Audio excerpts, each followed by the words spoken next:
নামাজে ওয়াজিব 14টি। আলহামদু শরীফ পুরা পড়া, আলহামদুর সঙ্গে সুরা মিলান, রুকু সিজদায় দেরি করা,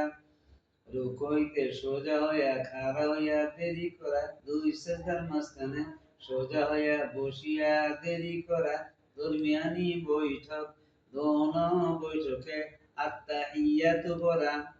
ইমামের জন্য কেরাত আস্তে এবং জোরে পড়া,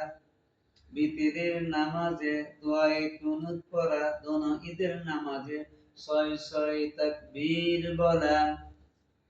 প্রত্যেক ফরজ নামাজের প্রথম 2 রাকাতকে কেরাতের জন্য নির্ধারিত করা, প্রত্যেক রাকাতের ফরজগুলির তরতিব ঠিক রাখা, প্রত্যেক রাকাতের ওয়াজিবগুলির তরতিব ঠিক রাখা, আসসালামু আলাইকুম বলিয়া নামাজ শেষ করা,